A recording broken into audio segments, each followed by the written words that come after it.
থাকছে দেশব্যাপী হামের পরিস্থিতির খবর। প্রতিদিনই বাড়ছে হামে আক্রান্ত শিশুর মৃত্যু। জ্বর, নিউমোনিয়া, ডায়রিয়া এবং শরীরে র্যাশ এমন উপসর্গ নিয়ে হাসপাতালে ভর্তি হচ্ছে শিশুরা। রাজধানীর মহাখালী ডিএনসিসি হাসপাতাল থেকে এই মুহূর্তে যুক্ত হচ্ছেন সহকর্মী মিয়া আমিরুল।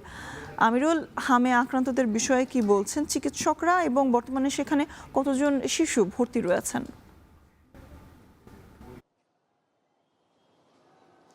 স্বর্ণা, আমরা রয়েছি ডিএনসিসি যে ডেডিকেটেড হাসপাতাল রয়েছে সেখানে মহাখালীতে।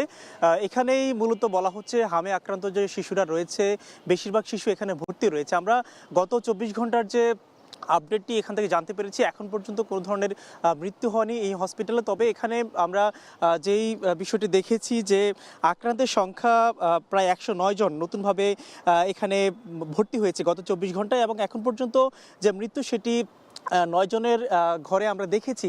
এবং এছাড়াও সার্বিকভাবে সারা দেশের পরিস্থিতি যেমনটি বলা হচ্ছে, এখন পর্যন্ত প্রায় বলা যায় 200-র বেশি এখানে কিন্তু হামে আক্রান্ত হয়ে কিন্তু মৃত্যু হয়েছে। এবং একই সাথে এখানে যারা শিশুরা আসছেন আমরা বেশিরভাগই দেখেছি জ্বর, নিউমোনিয়া, ডায়রিয়া থেকে শুরু করে গায়ের যে র্যাশ, এই ধরনের সমস্যা নিয়ে, এই ধরনের উপসর্গ নিয়ে মূলত শিশুরা কিন্তু এখানে আসছে।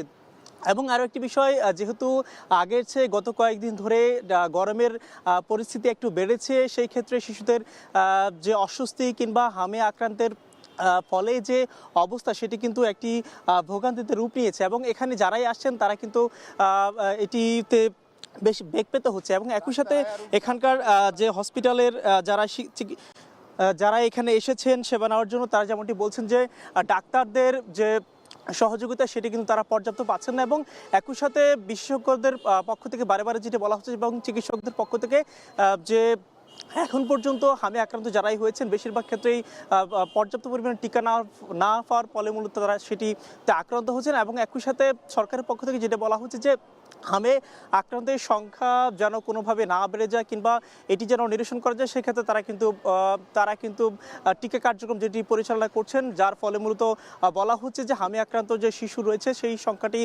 দিনে দিনে কমে আসবে এবং হামের যে পরিস্থিতি সেটি স্বাভাবিক হবে। স্বর্ণা। সহকর্মী মিয়া আমিরুল যুক্ত ছিলেন মহাখালী ডিএনসিসি হাসপাতাল থেকে।